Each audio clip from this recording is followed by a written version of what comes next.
Yo,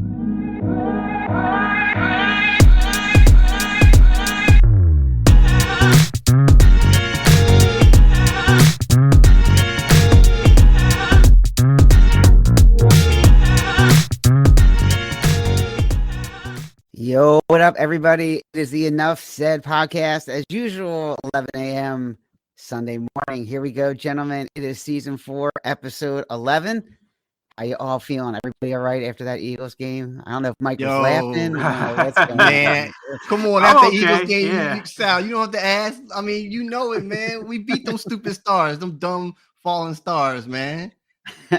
That's what's up. We're gonna I get into feel that. good. I feel good after this, man. Yeah, I mean, it was a rough ride. I ain't gonna lie to you. It wasn't like a blowout, but hey, we got it done. Or what they say, it was an ugly win, but we got it done.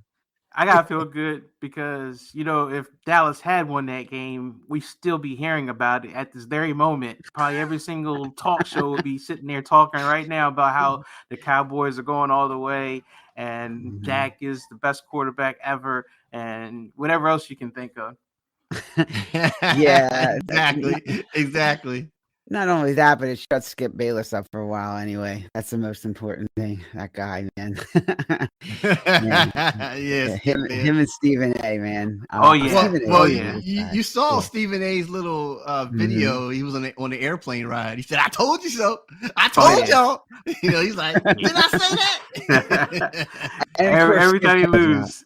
Yeah, Skip comes out. The Cowboys were the better team. They lost. You mean the better team? They lost at the end of the day. They lost. Right. Come on, man. And look, you know, I was talking to my buddy at work because he's a big Cowboys fan, and you know, I was trying to explain to him. I was like, you know, the thing that happened with the Cowboys is what you've seen happen plenty of times, and that's when it's tight at the very end of a game. And then the wheels fall off. You know, the decision making becomes a problem. The penalties become a problem. I mean, you look at that sequence of events that happened on that. I mean, to some degree, Philly was trying to get that game away. I mean, between them and the refs, it was just kind of like, oh my God, they really are going to lose this game. Yeah, you know, and they get down the field, they get to like the 6-yard line, then it's false start, sack, then like the delay of game, and then all of a sudden the last play is a pass that's 5 yards short of the end zone. Like, dude, you see the man gets hit like 5 people. Right. Like he was never going to score. Like, what were you thinking? You know, you got to get the ball to the end zone or at least like the 1 or 2 yard line. Yeah, so he has a chance. But that's what the Cowboys have been doing for so long. That's what you know, Cowboy fans get so frustrated is because it's those kind of moments. They can have a 13-4 season, a 14-3 season. They can win a whole bunch of games, but you know, when you have these important games, they can play, you know, well for 3.5 quarters, and then when it's that crunch time, it just doesn't. You know, I mean, everything goes wrong. Coaching, the whole organization just goes wrong. Exactly. And not only that, I think it was meant to be for us to win because I didn't expect Dak to step out. I thought he had the touchdown. I mean, you know, and yeah, people said, "Oh, the angle and all that." I'm sorry, but as a quarterback, I think I would have got my foot. I would have known how to get into that angle, to that corner. And to me, if he would have scored that, I think Eagles would have lost the game. I mean, the way it was going. So you're right, Mike. They shoot themselves in the foot, literally. Yeah. You know, or the guy getting tackled on a 1 yard, you know, where he 2-point conversion. Yep. 2-point conversion. And the guy was that short. It was a 2-point. That was a touchdown. That was a touchdown that they put back. Right? I can't remember, guys. Dak messed up the 2-point conversion. I think the other guy had the tackle on, like, basically he was like a half-inch short, you know, because he turned and fell, and he hit the ground before he crossed the plane. And it's just, but those are the kind of things that just happen with the Cowboys, and that's what frustrates, you know, Cowboy fans and people like that team because you see that too often. I mean, it's, you know, in the championship games against the 49ers the last 2 years, what was it? You know, the last play of the game when Zeke got blown up, and you're like, what was that? You know, you didn't have a better play than that for that part of the game. You know, this is the end of the season. You're gonna do some kind of hand-me-down single running back lineman snapping the ball so you can get crushed. I mean, that was That's on terrible. the highlight reel now, man. And then It's the in year the vault. before that, what happened? They Mhm. ran out of time on the last play of the game. You remember Dak lost track of the play clock. They caught the ball and they were trying to run up and hurry up a play, and then the refs was trying to set the ball and they couldn't get it set in time, and the clock ran out, and San Francisco won that game. And it was just those kind of things that just continually happen with the Cowboys. I don't think that whoever the coach is, whoever the quarterback is, it's those critical moments that mistakes just happen. Yep. And that's what causes them to lose. Yep. Yeah, and they're going to keep doing, and that's the difference that separates an 8-1 team from what 5-3 team right now. I mean, there's 2 wins now. The Eagles are 2.5 games up. We'll see what happens today with Dallas, but Eagles have that nice lead, and not only that, but they have control over the conference for the moment. But some big injuries too. Dean is going to be out now for 4 weeks. Dallas Goedert is going to be out for 4 weeks. The secondary is questionable. I'm gonna bring up Bradbury in a few minutes. He's been definitely not what he was last year, and he almost single-handedly cost the Eagles that game. I mean, that was awful. Yeah. I texted you guys. I'm like, Yeah. yeah, get this dude out of the game because he is struggling. I mean, Yeah. but I think Goddard is going to hurt him. And when you got Mahomes coming up, and you got Buffalo coming up, and you got all these teams now, Dallas again, and San Francisco, you got Purdy. The secondary's got to be there, and you're going to need Dallas Goedert against those defenses, and the Eagles aren't going to have him, and they really don't have another tight end that's a threat. They're more just kind of blockers or long snappers. So some key injuries for the Eagles going forward, and I think it's going to be a coming weeks. I agree with that. Yeah. Mm-hmm. I'll add on more, whatever. Yeah, absolutely. Yeah, and definitely a tough stretch of comments. games. But every time things look tough, the Eagles find a seem to way. match up to it. You thought. I mean, Mhm. you guys sound like Miami was just a track meet, and then what happened in that game? Right. Miami barely scored 15 points. I mean, it was just Well, Mhm. and Mike, that actually comes down to the front caused that to happen. And Mhm. that's why I've been saying this all season so far. We keep that front intact, we're going to win. We're just, yes, Yeah. that's true. We do need help from secondary. There's no question about that. yeah. But and now Jalen Carter's got a back injury, hit ankle. Now he's he got a fighting back, right. So right. it's tough, But and then there's key Hmm. players. I'll mention a little bit more about that. So Yeah. All right, well, let's look at Bradbury. So here are the stats, and this is pretty interesting.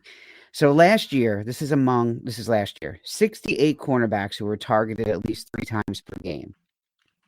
Bradbury's rating of 51.6, best in the NFL. Okay, he allowed completions on just 45.3% of the passes. Okay, which was best in the NFL. He only allowed 4.4 yards per target, which was best in the NFL.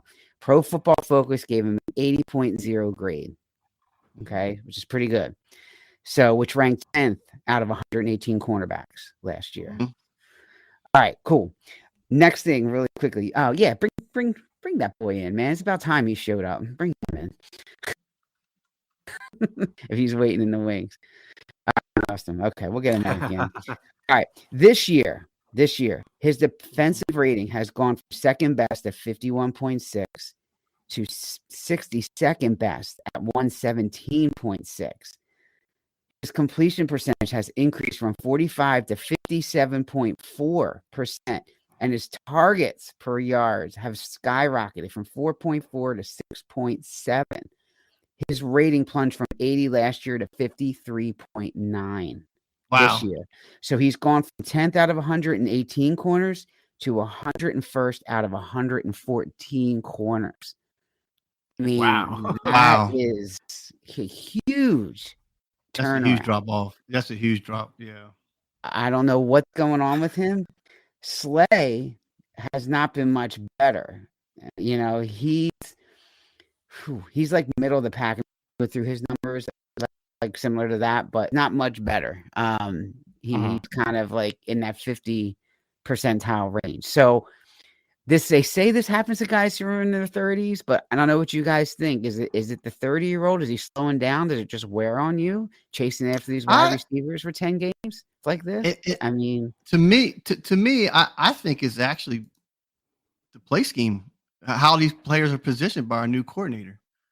Possibly they're not comfortable with the way they got to adjust the way the coordinator wants.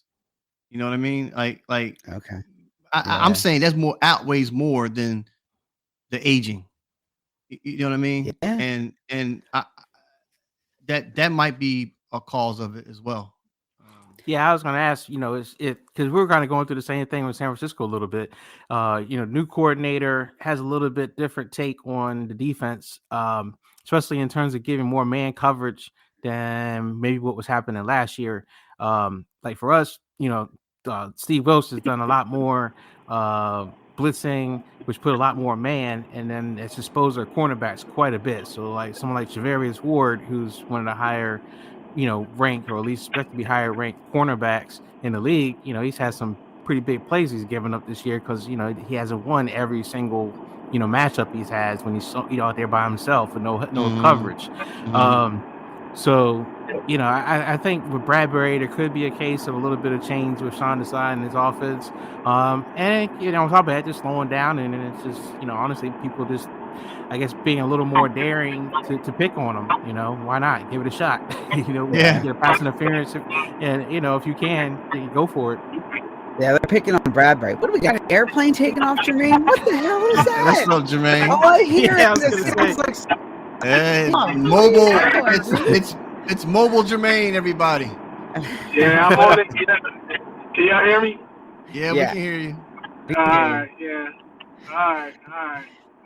Yeah, I'm sorry about that, guys. Might have to pull over, man. Oh my God! Safe driving, dude. Don't get into an accident, man. Yeah, man. This is live, man. I know. Yeah, right. Yeah. Whole bunch of witnesses. Hey, if I get pulled over.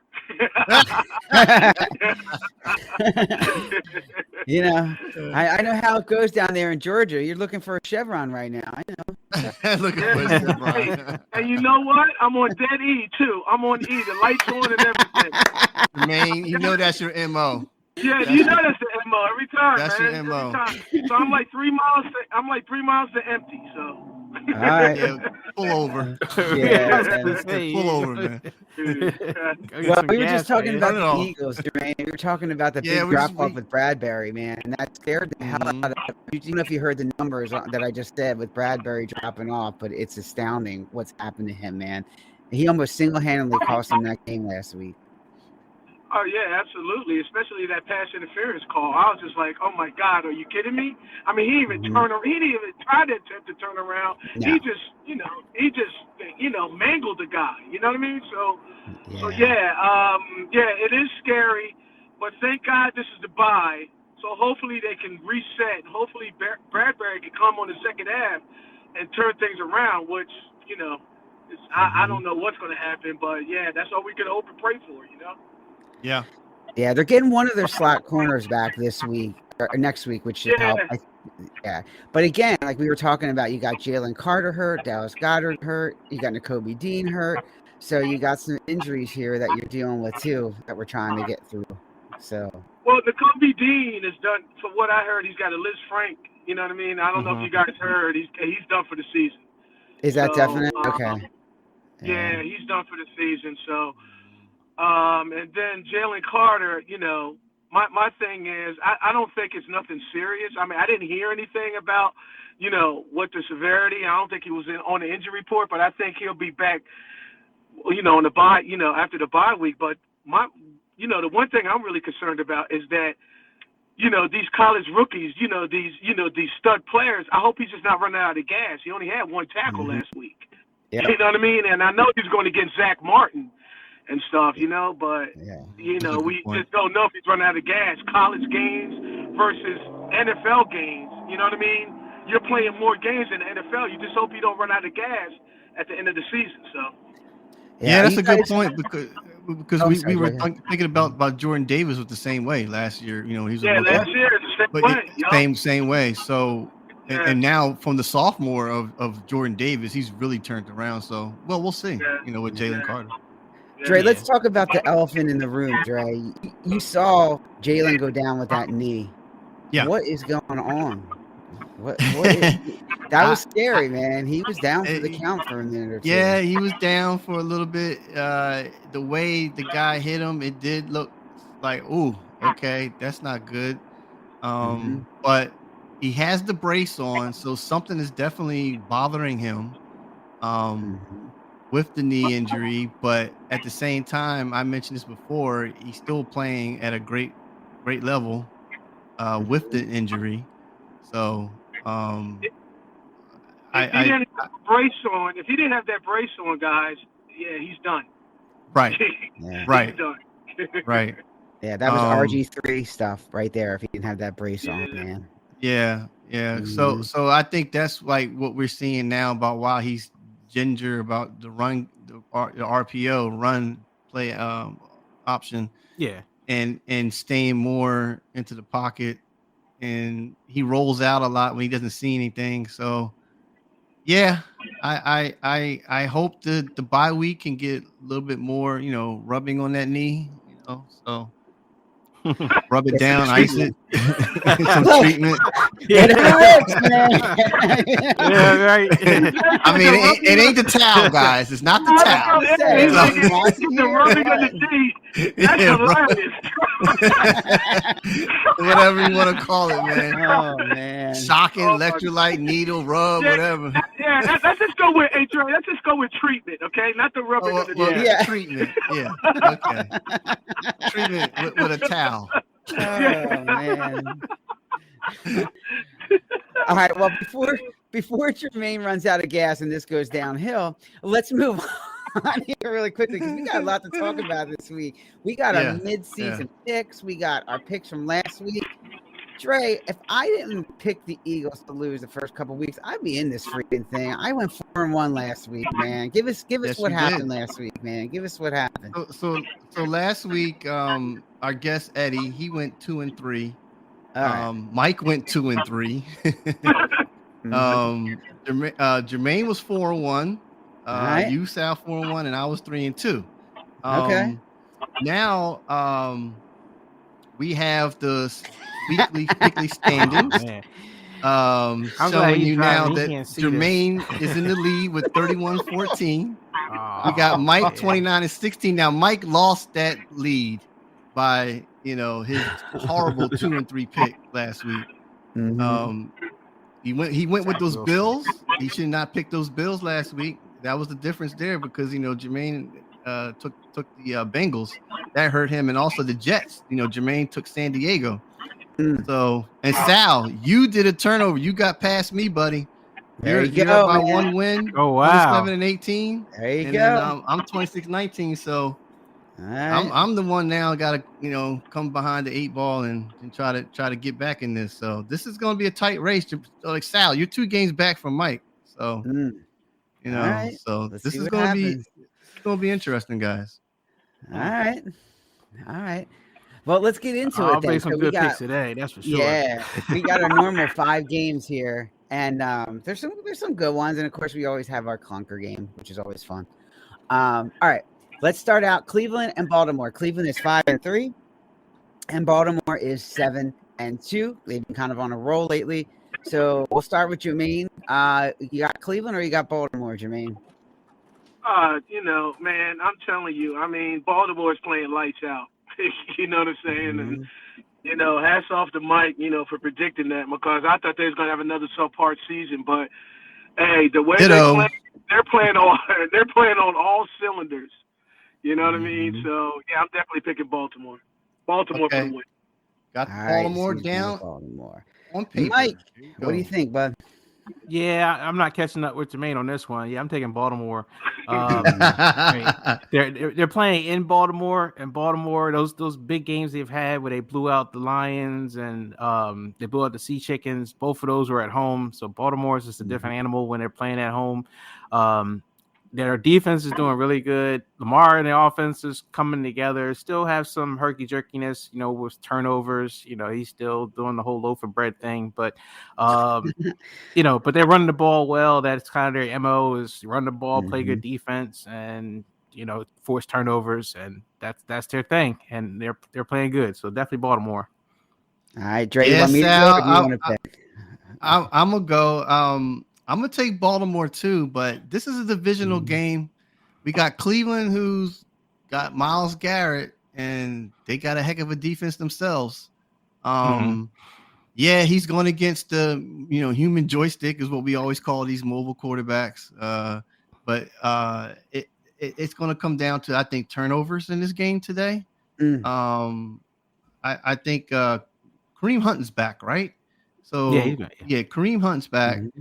I'm even though I'm leaning towards Cleveland, but I think Baltimore, because I've been impressed. I've been like you said, Jermaine. They turned around and Baltimore's flying on all four cylinders there, and I'm really impressed with Mike. You're gonna okay, Dre. I'm impressed with Lamar Jackson. I'm impressed with him. You said that. Yeah, I'm impressed. It hurt to say that, didn't it? Yeah, it hurt to say that, but no, he's a little sore, isn't it? He's been improving, so I'm going to take Baltimore. All right, yeah, I'm not going to go against the grain on this one. I think Baltimore. If it was in Cleveland, I might give it a second thought, but it's tough to beat them in Baltimore. I think it's going to be a close one. I'm with you guys on that. Divisional games are always tough. But I think in the end, I think Jackson, if he has the games that he's been having, I think it's just going to be too much for Cleveland to kind of, move past that. So, yep, I'm going with Baltimore as well. So everybody's pretty universal on that one. All right, next one. We have Detroit and San Diego, guys. So we're back to Jermaine on this one. So Detroit is 6-2. San Diego is 4-4. So Jermaine. Yeah, like I said, with San Diego, I picked them last week, and I said I'm not going to pick them anymore, and I said they'll be done for the rest of the season. So yeah, they won their Super Bowl last week, Mike. So yeah, I'm definitely picking Detroit. Detroit, they're getting Montgomery back, so they may have a two-headed monster in the backfield.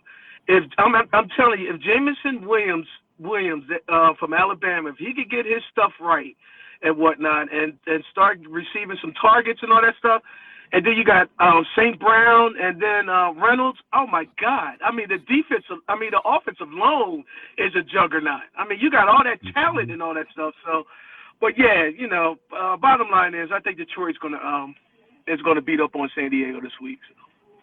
So. All right, Mike, who you got? Boy. Yeah, I got burned by the Chargers last week by picking the Jets. But, San Diego is at home, even though that's not necessarily a big advantage for them.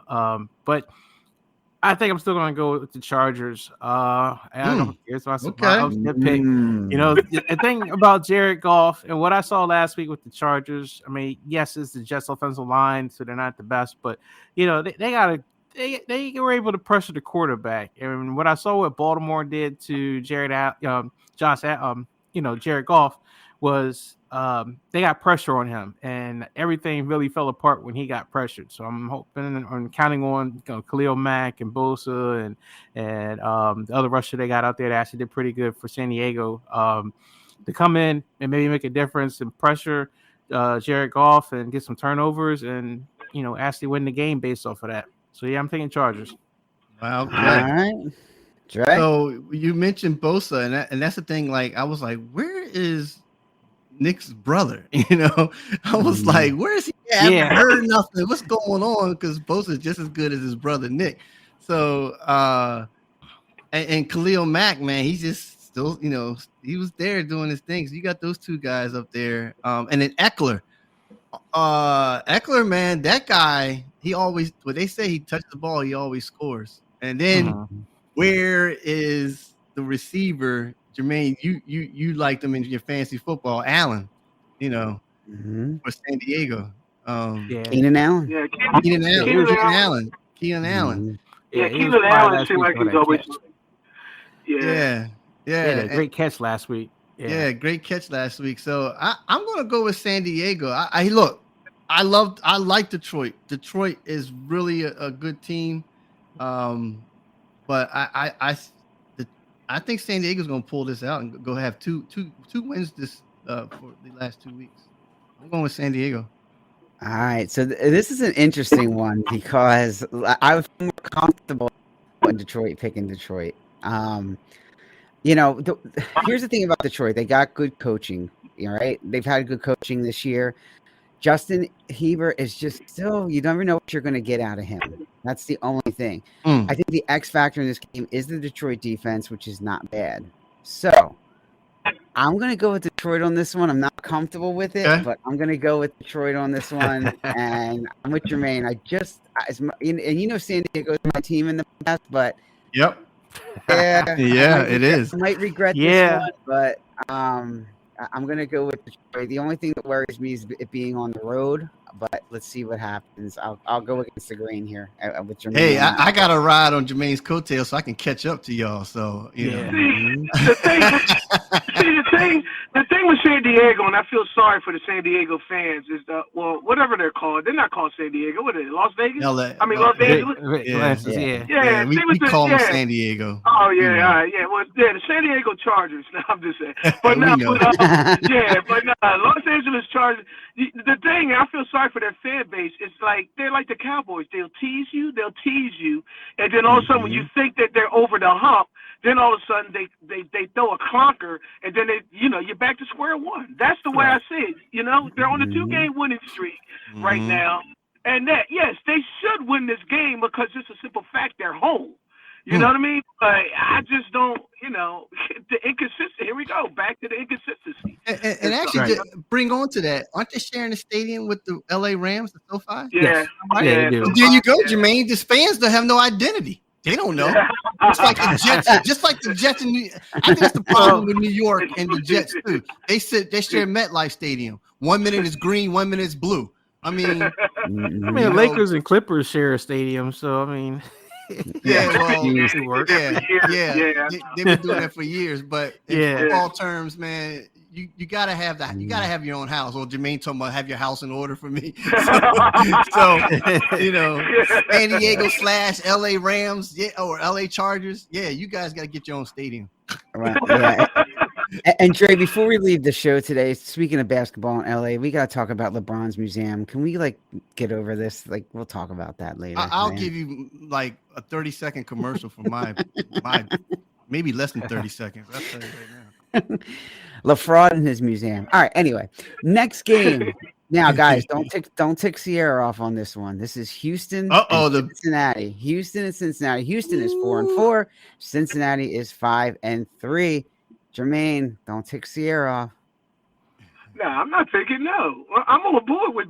I knew, every year the Bengals start off on a slow start.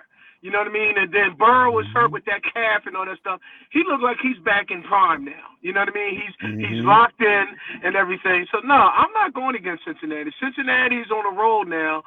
I don't know. Jamar Chase and T. Higgins, they're banged up. I don't know if they're both game time decisions.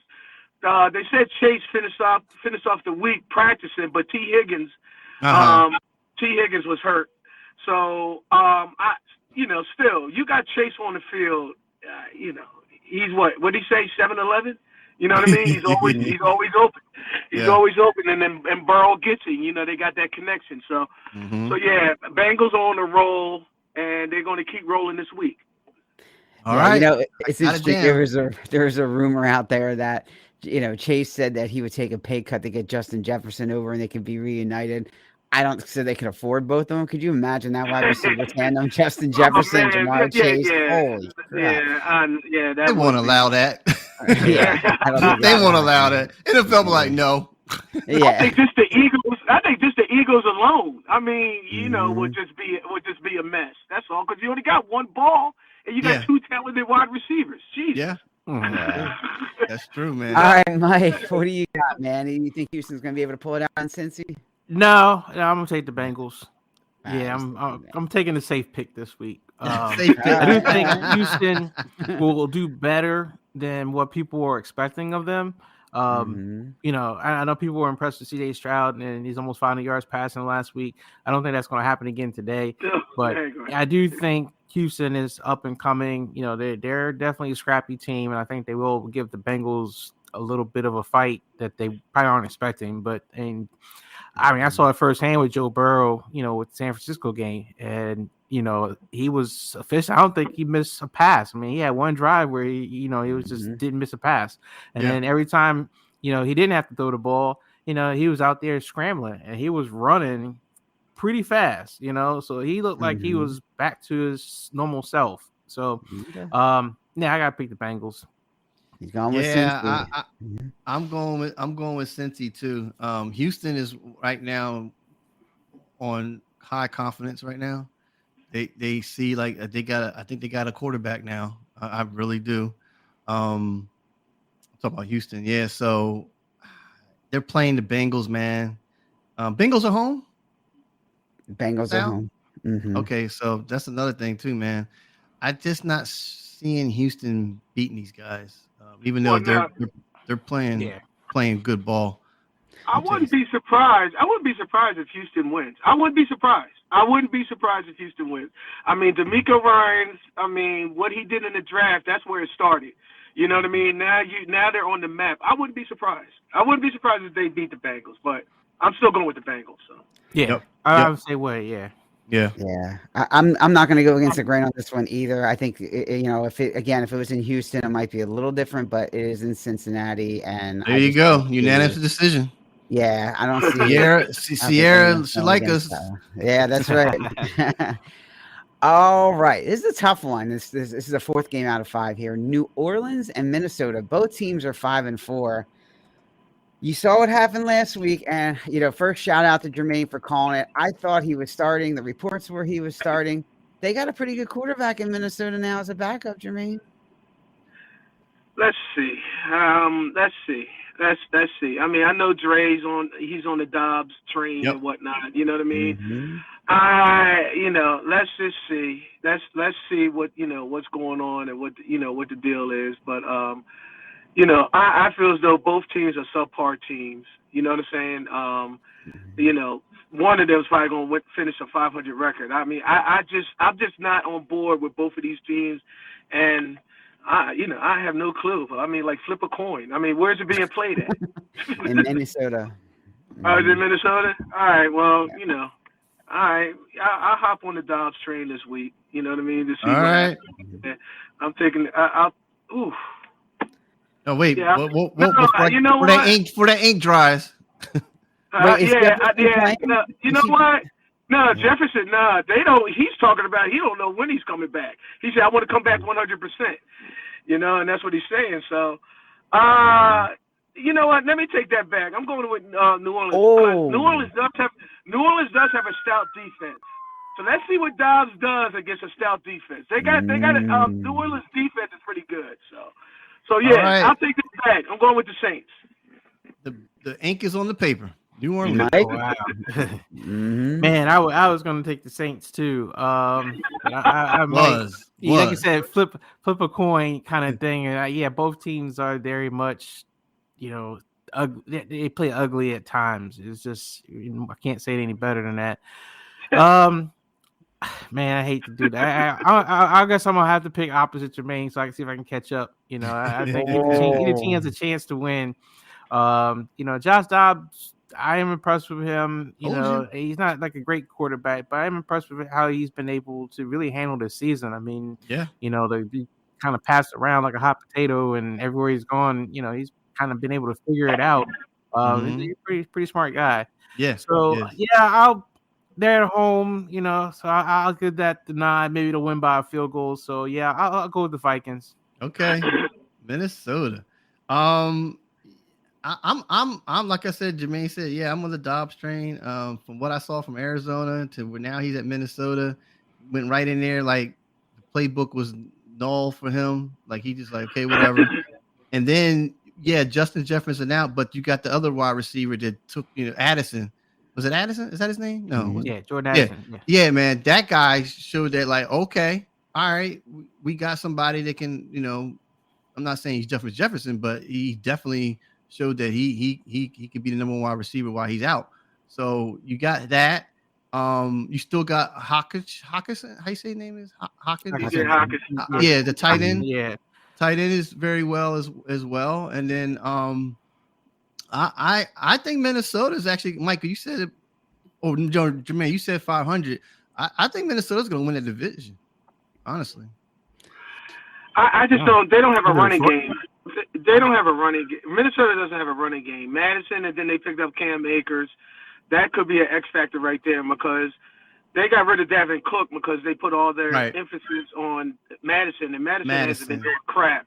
Yeah. Alexander Madison, and then they got Cam Akers. They don't have a running game, and so they're going to say, all right, well, Dobbs, you threw it, you did it, you had your magic last week. Do it again. So I know they're prepared. The Saints defense are prepared for Dobbs. Yep. That's just my opinion, So, Sal, I took Minnesota. All right. Tails. Tails. God, it's tough because I do like Hawkinson, I do like Addison, and the game is in Minnesota. So I could take the safe pick and probably go with Minnesota this week, or do I want to try to pick some ground on Dre here and go with New Orleans? So I jumping out the window. Yeah, but I think I just got to go. I just got to go with New Orleans on this one. All right, so you're taking the Saints. I'm going to go with New Orleans. I'm not comfortable with it, but I'm going to try to get some points on Dre here. Could wind up biting me in the behind, but let's see what happens. All right, so far, Detroit and LA Chargers and New Orleans and Minnesota are the two different factors here for us to win or lose. So it's going to be interesting. Of course, there's this next pick. I already know who's coming. There we go. I know people are going to go. I'm going to be the only one picking them, but go ahead. There we go, Sal. Let me get on the roller coaster before we go up and fall right down. I'm riding it. Let's go. All right. In Jacksonville, Francisco is 5-3 coming to town. 6-2. What do you got? Doug Peterson going to pull it out? Oh, man. Wow. Oh, I like this one. I can't wait for y'all to hear me. It's funny how you worded. Is Doug Peterson going to put it? They're they're the underdogs. I swear. Right. They're the ones that are on a winning streak. It should be San Francisco going to pull it out. Exactly. Dougie P. Exactly. Wow. I know. Hey. I think it's going to be a good game. This is I feel as though it's definitely the game of the week. Because I think all eyes is on San Fran. Like, okay, y'all on a 3-game losing streak. You coming off a bye. What are y'all going to do? Everybody's looking at this game. Everybody's looking to see what San Fran's going to do. So with that being said, wow. And it's in Jacksonville, right? Mike, it's in Jacksonville? Yeah, it's in Jacksonville. In the swamp. Hot, humid. Hey, I'm gonna tell you right now. I mean, the wheels are just hanging on by a thread, man. They lose this game today, Mike. You know what I mean? You can't go back to last year talking about, they lost 4 or 5, then they ran off. All right, look, man, I'm telling you. All right, I'm going with San Fran. Okay. All right, Jermaine. Look, the only thing is you came off a bye week. All right, you picked up what's his name? You picked up Chase Young, right? Chase Young. So now Bosa has, Bosa has some help on that line. Hargrave, look, you got your bye. Now, did you wake up? I mean, come on. I mean, it's all about that defense. It's all about that defense. Yes. That defense is going to carry you guys and not putting it on Brock Purdy. So, yes. And Christian McCaffrey's got to stay with the way he does. Look, you can't put that all on Brock Purdy. I'm picking San Fran. It's going to be a tight one. It's going to be a tight one. It's going to be a tight one. It's going to be scary. Mike's going to be, Mike might have to go to the toilet a couple times and whatnot. But yeah, I'm going with San Fran. And if y'all don't win this, Mike, it's going to be, you got problems, man. I don't know what else to say. You got problems. Panic mode is definitely setting in. But yeah, San Fran. Mike, panicking? Not panicking, but I'm picking San Fran. Okay. I am counting on that defense to definitely improve. One thing I have seen with Trevor Lawrence is, he's played very well, but he is prone to turnovers. Fumbles in particular. So I'm hoping that they can really get pressure on him and, get some strip sacks, things like that. I think Brock Purdy will be fine. Debo's back. Trent Williams, I don't think is going to play. But I think he'll be okay. I think I'm picking San Francisco. I also roll with them. Yep. All right, Trey, you gonna make it unanimous? So let me remember. Did I pick Arizona over San Fran? I think I did. Yeah, you did. Yes, I did. And unfortunately, Mike, I'm picking the Jags. The Jags are a team that nobody's talking about, man, in that division. The Jags, to me, you got to step down Kansas City. You got to step down Buffalo and put the Jags up there as one of the AFC contenders for this year. I'm feeling the Jags on this one, man. And like we talked earlier off the show, you guys gotta really win this game. And to me, it's on Brock Purdy more than defeat the defense. To me, so I'm on Doug's train. So I'm taking the Jags. Okay. Man. Yeah, no, I don't think they're hot right now. I don't think that's a controversial pick. I mean, it's definitely a tight game, but and Jacksonville has been on a win streak. So they've won more games, and that's why the record is what it is. Versus San Fran, who started out hot and got a little cold. So, yeah, no, I'm not surprised you picked them. So, and I have to because I'm on the bottom of the barrel in the standings, so I gotta get ahead. I gotta get. Oh man, what you got, Sal? This is a tough one because, do I see San Francisco losing 4 games in a row? No. I mean, it's hard to lose 4 games in a row, but Jacksonville has played so well on the game is in Jacksonville. So it's a tough to look at both sides. It's really difficult. But Dre, I'm going to jump out the window with you on this one. All right, I got to do it. I got to do Jackson. Just let's go. I got to, Doug Peterson hopefully will have a game plan today. I agree that the turnovers are tough with Lawrence at times. And if it comes down to turnovers today and they lose that bad, then San Francisco will win this game. But if it doesn't, I think that Jacksonville can pull this out at home. I really do. So, and let's not forget that San Francisco is flying across the country as well. I know they had a bye week. I get that. They're well rested. Yeah. They are well rested, but yeah. So I'm going with Jacksonville. So Dre, you and I will both be in the tube on this one if they lose. So I know, right? Yeah. It's fun, man. I love these picks. I love picking. Yeah. All right. So do we lose? We lost Jermaine, I guess. For it looks like awards. I was hoping to have him for these awards. I guess we're gonna. Well, he might come back in. So okay. Go ahead, Sal. What we got next, man, for the show? All right. So Mike had a great idea this week. Let's do midseason picks here. Some awards and some things so far. So we got a bunch of things that we're gonna pick now, from MVP to offensive and defense player of the year, rookies, and both offense and defensive, and then the most potential to finish strong this year. So we'll talk about all that. We'll roll through really quickly here. Let's start out with MVP. I think that was the first one I saw on the list. So let's start out with that. Dre, what do you got? I know you got a little something there that you were going to. So yeah, I'm gonna bring it up. Right now you see the standings, but the next slide. Mm-hmm. So all right, the MVP for mid-season. Woo! And all right, and I want Mike to hold on to his seat. Oh shoot! I know who he's going to pick. I don't know who he's going to pick. What? I knew Lamar Jackson. Wow. Lamar Jackson is the mid-season MVP. I mean, he really has turned it around, guys. And I'm looking at this and did my homework. He leads the league in 71.5%, 5% completions. Okay. He also averages over 10.2 yards per throw during the play action. No other quarterback has done that. And he's second in 94.4 rating. And of course, we know about his run, man. I mean, the guy's running like crazy. He has the league high with 48.9 yards per game. What you mentioned earlier, I just really see him. This is what I wanted to see, Mike, from the last year and even the year before. this is the type of performance I wanted to see from him. And he keeps this up, man. He is a runner for MVP for the end of the season, I think, because I'm impressed. That's what I got, guys.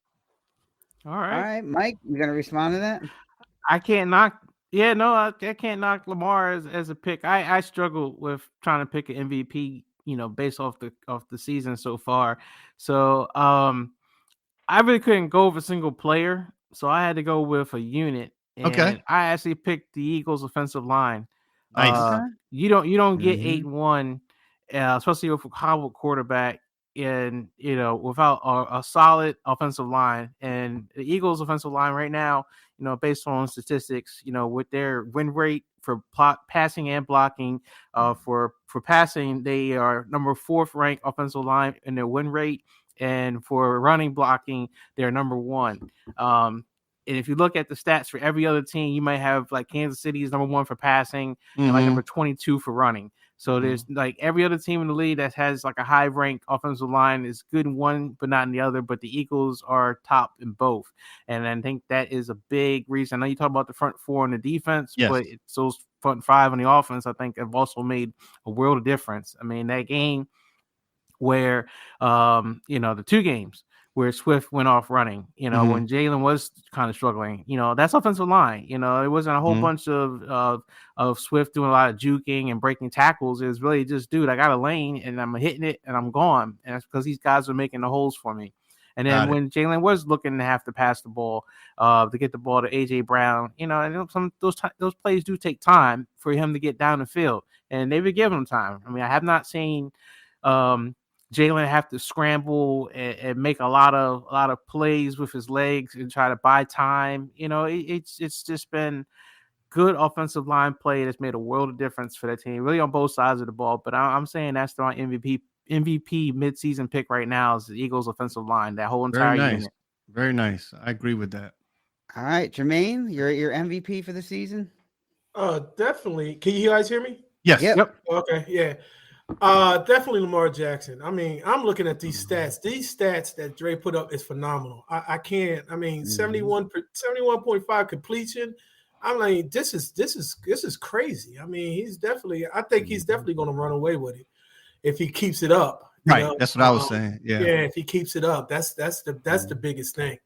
Because anyone could just go on a flop, but this man has just been, he's playing out of his mind. Yeah, definitely. My pick was Lamar Jackson. Nice. Okay. Yeah, I actually had 2. Jackson was 1, and then Dre's gonna fall out of the chair when I tell him who my other one is. Hey, go ahead, man. Let me brace myself. Oh, Jordan Davis. The real deal. You gotta give AJ Brown. yeah. You gotta give AJ Brown credit so far. I mean, the guy is played out of his mind. You got to give him credit. So, I mean, I think the 2 of them, Lamar Jackson and AJ Brown were my 2 that I had. And nice. AJ because of his work ethic on the field. Like, I had my differences with him because of his, crybaby stuff or whatever. But he's been showing it on the field, and that's what I've been impressed about. He's stopped that. He's shown it on the field, and he's doing what he's supposed to be doing. And if he keeps it going, I mean, he's probably right now the best wide receiver in the league at the moment. I don't know if you guys think there's anybody else, but for me, he's the best one right now. Yep. Yeah. Yep. Yeah. I also had a secondary pick of Myles Garrett, just as a defensive player who's been playing lights out for MVP. I had Myles Garrett up there. Okay. All right. Well, let's go to offense. Let's go to offense. Go ahead, and what a segue, man, because that's a great what you just ended it with, because that's who I have as the offensive player of the midseason award. I mean, look at this, man. AJ Brown has been streaking in the last 6 games 125 yards per game. And he also is on pace for over 1,200 yards. Okay. And my next bulletin is, this is very, very interesting. In a single year with the same amount of completion yardage, the last 2 who did it was Reggie Wayne and Randy Moss. So you got to put AJ Brown with that group. That's a pretty good darn group he's with. Okay. And he's a game changer, guys. He's been bailing out Jalen Hurts and the number 1 go-to guy. So yes. And he's also breaking a couple of Eagles records too. I got to look at some of the other ones that he's been breaking, some of the Eagles wide receiver records. So to me, man, this guy is the real deal. And midway through the season, maybe even to the final season, like you said, MVP, but he's definitely my offensive player of the midseason. All right, Mike. Man, yeah, AJ Brown was definitely a great choice, and I probably is going to lean with him. I actually went with Christian McCaffrey. Nice. You know, the guy's he just scores touchdowns. I mean, he's got a streak right now of I think 17, 18 straight games going from last season of scoring a touchdown. This season, he scored a touchdown every single game they played, and he's been the difference maker.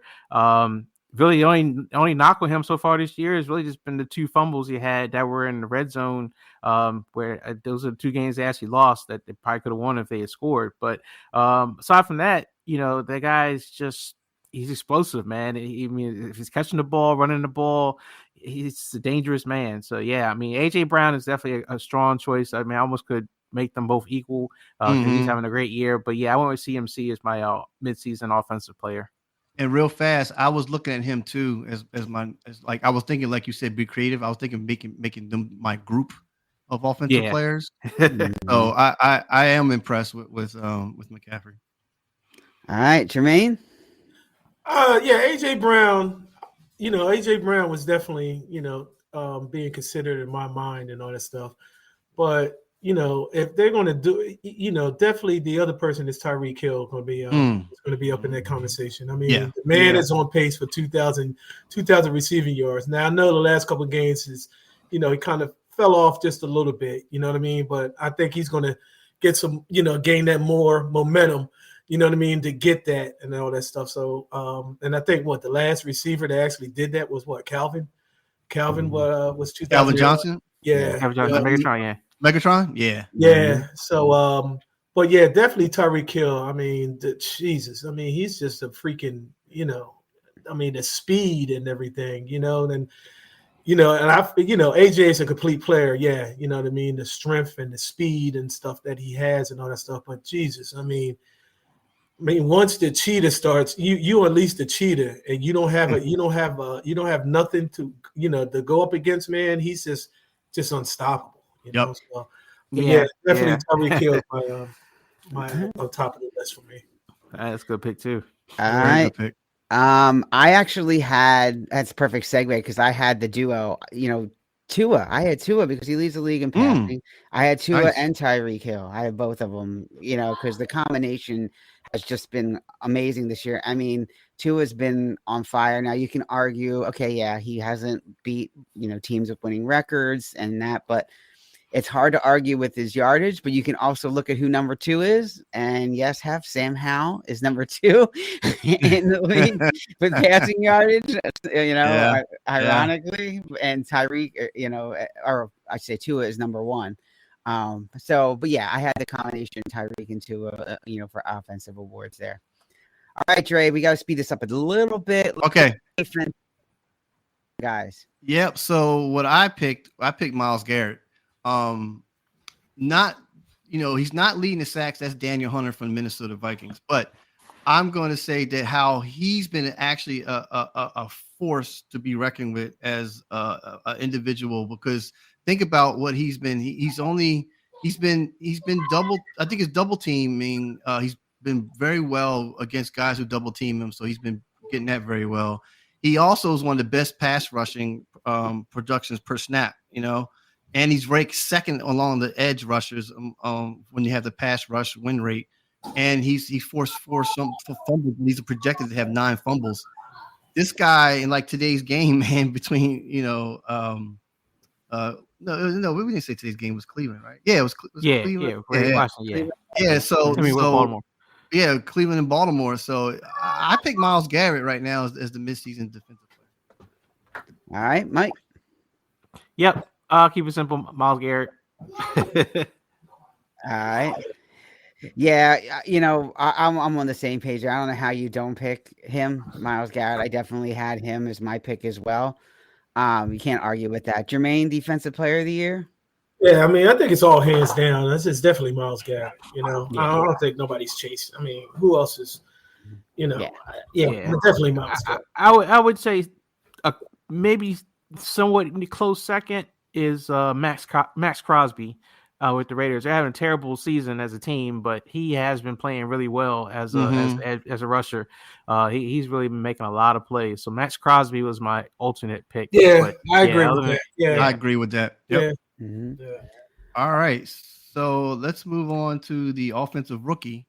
My pick for offensive rookie for midseason is CJ Stroud. Mhm. Like you said, he has the single passing game record for 470 yards, and he's second in the rookie league to history, 5 touchdowns. You know who was number one? Matthew Stafford was in his rookie year. So, and he threw 14 touchdowns against 1 interception. So, and then again, his more than 8 yards average plus more 8 yards, and he's 5th most any quarterback this season. All your better quarterbacks than him are not even doing 8 yards per year. So I got CJ Stroud. Yep. Keep it. If we lose Sal, there it is. Keep it unanimous. Yeah, I got CJ Stroud also. I think it's very impressive what he's doing. I think what's interesting is that if you think about it, Houston really doesn't have any weapons. So for him to be able to do this with guys that you really don't know for receivers, wait till he gets a stud receiver, to play with, and then see what he does. So yeah, I go with CJ Stroud. All right, Jermaine. Yeah, I mean, he put himself over the top this week. CJ Stroud put him on the top. But if Anthony Richardson didn't get hurt, I mean, I think he will be the one for me. But yeah, definitely CJ Stroud put him on the top. But he's not my guy. He's not my guy. I think what's going to happen is I think Nuka Pakua. Oh yeah, I was going to say Puka Nacua. Yeah. I think he is going to. I think he's going to catch up because I think Nuka was probably whatever his name. I can't. Nuka. Whatever. All right. Just stop. Yeah, I know. Yeah, you're right. Yeah. But he's before CJ Stroud had this amazing game last week. I think he was I think he was ahead of CJ Stroud. But right now, I think it's going to go neck and neck. You know what I mean, between Nacua and Stroud, and just for one more, just for Jahmyr Gibbs, the last couple games, with Detroit, I think he's been running hard. He seemed like he just runs violent, So when I saw that game last week, so yeah, I mean, but definitely, right now it's CJ Stroud for now. Let's see what happens. Yep. Mid-season. Yep. Yeah. And I had Stroud also for the moment. Yeah. Until, somebody else, like Jermaine said, gets close. And let's see what happens with Stroud the rest of the year if they start kind of adjusting to him and how he adjusts to the defenses, so that's really where the quarterbacks go, right? How do they respond when defenses start to adjust to them and they start getting more and more film and how do they adjust to that? So right, and just like they're rookies. Yeah, they're rookies. Yeah. You know what I mean? So you're playing more games in the NFL. I mean, can they run out of gas? Yeah, absolutely. Absolutely. Until they get, until they get their endurance and their stamina and all that stuff. I mean, you playing 17 games, and I forgot what college is playing. So so they're done in what, December or something like that. You know what I mean? So they're done. Yeah, in November, yeah, they're done. Yeah. Well, good test for Stroud today, right? Exactly. Big test. Yeah. Well, I know the next award is pretty much going to be unanimous. I can't imagine that we all didn't pick the same guy. Go ahead, Dre. Yeah. All right, you ready? Yeah, come on. I have another guy though. He's in there, but I do have another guy. But go ahead, guys. What? I can't believe that. To say, What really? I mean, defensive rookie of the year. But what sold me was, Aaron Donald was the last guy who had the same 12 combined tackles and 3.5 sacks over the first 5 games, which Carter has done. And the last guy that did it was Aaron Donald. So that tells me right there that this guy is on the move to be a real good player. So during the midseason, man, I'm impressed with Jalen Carter. I really am, man. I mean, 16 tackles, 9 solo, 4 sacks, 2 forced fumbles, and he's running second in the rookie rankings behind Strauss. From what I gathered from my resources. All right. Jermaine and Mike, any disagreements on that? That's no. No, I mean he was penciled as the best person in the draft. Yes, yeah. Mhm. I mean, everyone said it. They was like, that's a steal. I mean, the only problem he had was, whatever he did racing in college and that whole nonsense that Right. happened. But other than that, I don't think he had any other character issues. So yeah, no, I mean, this was somewhat expected. All right, Jermaine. So yeah, I think the only thing I have is that I just hope that the second half of the season he doesn't run out of gas. That's all, Yeah, because we we're going to mentioned it need him earlier. on that line. We Yep. definitely going to need him on that line. So yeah, that's Jalen Carter is definitely the midseason. So that's just my concern. So Yeah, and I had Carter, but I also had, and this guy leads the league out of all rookies in sacks, and that's Byron Young from the Rams, the outside linebacker. Yeah, It's Byron Young. Yeah. The outside linebacker for the Rams. Yeah, I looked at him too, Sal. I did. Yeah. I was like, ooh, man. He's this ahead of guy Carter. Yeah. Yeah, he is. He is ahead of Mhm. Carter, but I was just talking about the potential Carter's doing, and No question. it's a Yeah. game changer. So He is. He's got the much higher ceiling. There's no question about that. Yeah. Yeah, but Young has had an amazing season with McGenius, Mike. You got to give McGenius credit. Yeah. we'll never give Raheem McGenius Morris. credit. Yeah, out there, defensive coordinator. He's got a better chance of giving McGenius credit than I do giving Howie credit. Come on. Yep.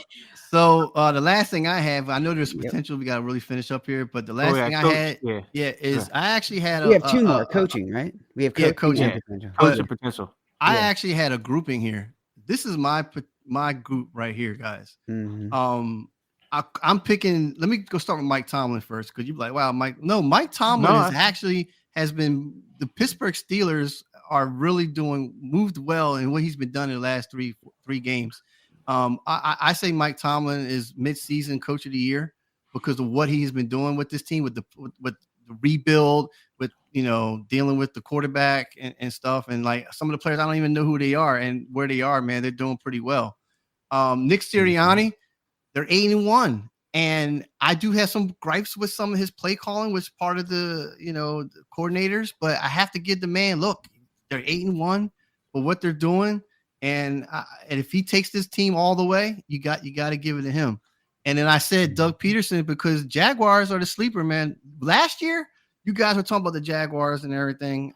Mhm. I say this year, look at where they are.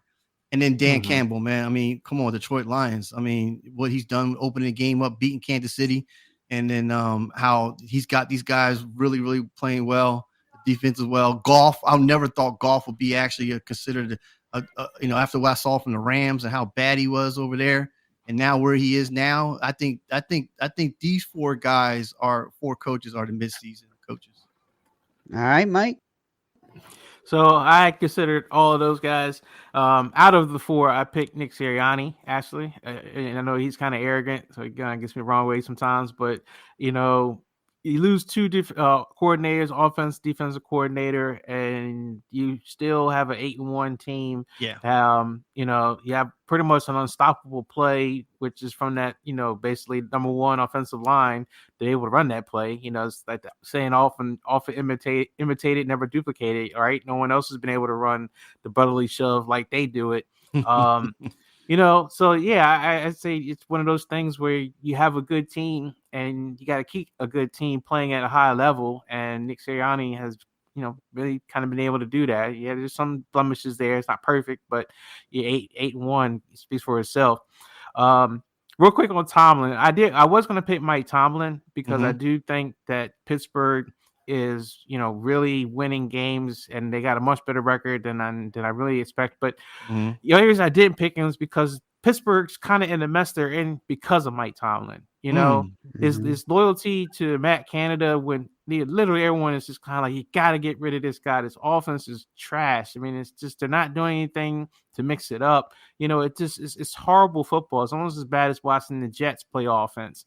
And I think a lot of that is Mike Tomlin. Mike, is just loyal. Loyal to a fault, as some people say in management. And I think that the offense has got to change. Otherwise, they're going to still be Mike Tomlin had a winning season this year, but they haven't got anywhere close to the Super Bowl in I don't know how many years either. So that's the reason why I didn't pick him. But yeah, Sirianni's a guy so far. It's a lovely relationship with Mike. So yeah. There you go. Yeah. All right, Jermaine. Yeah, I kind of agree with the 4 coaches that you have here. But yeah, the one I had was Dan Campbell. But then I want to throw one more in there. You know what I mean? Because he's holding the ship down. And I know we all, as Eagle fans, have problems with him, especially me personally. Definitely Andy Reid. You got to throw Andy Reid in there. You know, Mhm. 6-2. I mean, you know, Super Bowl champs. You got a bullseye on your neck, and you still coming out 6-2. You know, I mean, they got problems, but you know, Yeah. Andy's holding it down. That's true. Andy is holding it down. So, but yeah, I agree with these 4 on here, but definitely Dan Campbell is on top of my list, and then, you know, I feel as though Andy Reid has got to be thrown in this mix as well. So, Yeah. I think what's helping Andy Reid a lot is actually Steve Max Spagnuolo. That defense has Yeah. actually improved starting to come, yeah, it's starting to come substantially, around. you Yeah, know, and that's kept them in a lot of games, especially that Miami game. yeah, Yeah, that's been his, yeah. you know, it's surprising to hear the defense is helping them out. Usually Yeah. their defense is invisible. yeah. Yeah, I had Sirianni and Peterson. I had those 2. You know, Nick is finding, again, play calling aside, I agree with Dre on that. He's finding ways to win, and he's doing it. Can it continue? It's a dangerous game to play, to keep saying, oh yeah, you know, well, they won, but it was ugly, and they won, but every week we come back and say, but he's finding ways to do it, and he's keeping the team together. So and Peterson, we know what he is. I mean, he's a solid coach who, you know, can take a team far, and the players like him a lot. He's a players coach, and he's a perfect coach for quarterbacks who are developing, which is why I think you're seeing Trevor Lawrence do what he's doing. So, so I definitely had those 2, and you know, I agree with those. Tomlin, I'm not sold on for this, kind of the same reasons Mike did. I think he has his flaws, and I think eventually it's going to rear its ugly head again. Now it's looking okay, but I think you're going to see the Steelers, if Pickett doesn't turn it around soon, you're going to start seeing something else. Yeah. They're just winning games with that defense, and then getting a turnover or getting just enough offense to have more points than the other team. You know, it's just like, I can win by 2 or 3 points, but you could do so much more if you just had some actually, you know. I mean, you saw the receivers. I mean, what was it? Deontay Washington, you know, had a touchdown in 2 seasons. I mean, Yeah. That's crazy. You got to look at the running game too. I mean, Pittsburgh was built on their defense and their running game. Najee Harris, where the hell is he at? You know what I mean? Where is he at? You got Warren too. So it's just like that running game is a mess. And that's what they was built off. That's what Pittsburgh was built off of. Is the defense. But the offensive line has been a mess. And the offense has been a mess. The offense has been a mess, and it seemed like the common thread right now is Matt Canada, who's like in his 4th year as offensive coordinator. Right. It just isn't creative. It just isn't there. And Tomlin's got to make a change, man. I know he won't fire anybody mid-season. It's just not him. But, you know, this is really starting to reflect back on him as, dude, yeah, you're winning, but you're never going to get a championship for that team with this offense. It's just not going to happen. Yeah. Yep. All right, last one. Most potential to finish strong. We're an hour 8 in, guys. So let's we'll do this one quick. What do we got? So potential finishing strong. I didn't have a slide for that because I just didn't know what to put down. It's a lot going on, man. I mean, the players that you guys have mentioned, like Tyreek Hill and but you know what? The guy I think is going to finish strong, and I had him down too as a running back, is the rookie running back from Atlanta. Bijan. I'm sorry, the rookie running back. Yeah, Bijan. Bijan Robinson. Yeah. Bijan Robinson. I think he has potential for finishing strong. Yeah. All right. That's a good choice. Yeah. Y'all gonna kill me on this one, but I got Chase Young. I just think it's that perfect mix of I can get a big contract if I play well. I'm on a team that, has a decent offensive line. So this is like the best chance to get that big payday. So this is, the money's there. Right. Dude just got to step up. So I feel like this is him going out trying to make his money. All right, Jermaine. You know what? I'm going to go out on a limb because I really didn't really think about it. You know what I mean? But the potential for finishing strong is the Eagles' defense secondary. Oh, Okay. I'm going out That's on a the limb. coup. I'm going out big on the limb. limb. That's I a big said, look, limb. this bye week didn't come at a better time. Right, Jermaine. Kevin Byard, he has a whole 2 weeks to figure out the playbook. That's he sounds like he's a true. leader. Bradley Rober, like you said, Sal, is coming back in that slot because we desperately need a slot corner. And I think I'm gonna be on the Bradbury train, but if I see something what he did in Dallas, I'm done. So yeah, I'm looking at the Eagles secondary finishing strong because I feel as though although this whole team has been winning ugly, Brian Dawkins said it the best on WIP the other day. He's like, we're winning ugly, and that's a good thing. Because if we was winning like we was before, we wouldn't have had nothing to fix. So they are aware that they had to fix this nonsense, especially the secondary. Right. They are all aware that they had to fix this. So hopefully coming next week when we go to KC, hopefully it's all fixed. But I'm picking the secondary.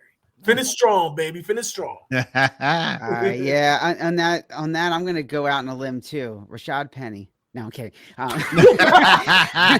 you know what? I'm not really mad at you with that pick, Sal. No, I'm really kidding. not. No, seriously, don't kid, man. Seriously, maybe they might be mixing some stuff up. Who knows? Maybe when it gets colder, man, he'll really produce. That's what I'm saying. Yeah, because he's a bruiser. He's a big back. He's quick and he runs. So yeah, Dre. I mean, Sal, I'm not mad at you. No, I had him and I had Bijan because I read an article. They're saying Atlanta is they're done with the quarterback. So they are focusing on the run now, and they're just going to feature Robinson the rest of the year.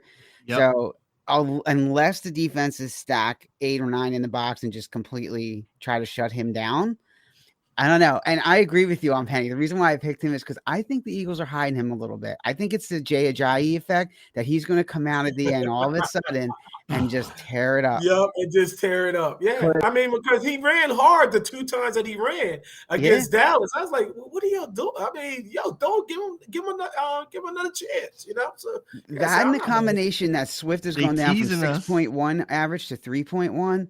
Swift has been non-existent lately. So, he's but we'll see. I think some of that's the AJ effect, though. I think so too. Yeah, I agree on that too. Yeah, some of that's the AJ effect, but AJ effect and I think Julio's going to be in the mix now. Since what's his name?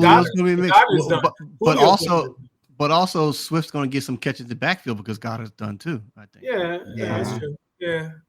But that's that red zone, Julio, that definitely that red zone. I think Julio's going to be more in the mix, and Swift too. And I'm just the more as it goes on, let's just calm down on this tush push because I feel as though somebody's going to get hurt. It's coming. Do you understand? You see that pile and everybody.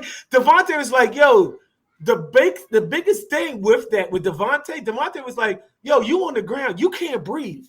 You know what I mean? You're on the pile and all that stuff. You cannot breathe." So Jermaine, how do you think Kelsey's feeling? Yeah, I know. That's what I'm saying. That's what I'm saying. Somebody's going to get Kelsey hurt. Gets up. Yeah, I know. Yeah. And he's like, this is more and more why I'm going to retire next year. Yeah, dude. Right. Yeah, this push, but I just feel as though that we can't afford an injury. We can't afford a major injury. And like you said, Dre, Kelsey's the one because he's the one that's on the bottom with 5 tons of weight. Yes. You know what I mean? Yeah. Kelsey's like, what am I doing wrong? I need a Taylor Swift and just be a tight end, Right. And they're just laying on it, and they're doing that on purpose. Like, I'm just going to take my time to get off the pile. And I think that's the reason why he cut his hair off and buzzed it so he can get some coolness. He's too hot. Man. Your face mask is laying on the turf, and you just waiting for everybody to get that. That's not a good feeling. You've got a bunch of 300-pound guys on you. That's like 900 pounds of weight on top of you. Yeah, everybody passing gas, and they you don't know, man. Look, when I played high school football, man, that's what everybody. Look, I'm just saying. All right.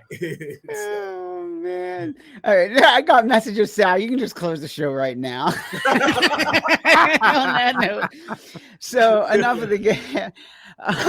Let us know your thoughts on your players of the year. EnoughSaidCrew@gmail.com. We are, as always, on every Sunday at 11 o'clock. We are the Enough Said podcast. You can subscribe to us on Twitter and YouTube and all of those channels. We have fixed the issue. So those of you who are watching us now, you can actually see, if you go to the live tab, you can actually see our broadcast before it actually goes on the air, thanks to Dre. So thank you for doing that. And if you subscribe now, Dre, they also get a notice, correct? Correct. That's okay. right. All right. Please so subscribe. hopefully that issue is resolved and we can get everybody in, because they always say, Jermaine, they want to hear me bust on you in the beginning of the show. That's their favorite part. They're going to want to see what line I'm going to come up with, you know? So Man, that's why I did it on purpose, coming on late, because you have Clown Mike, Clown Mike and all that. Yeah, I'm giving you. Yeah. Of course, we got you Oh, driving man. and videotaping. Yeah. All right, guys, have a good week, and we'll catch up again on the flip side. Take care. All right, y'all. Jack the Cats going on. Enjoy the games today. Yeah.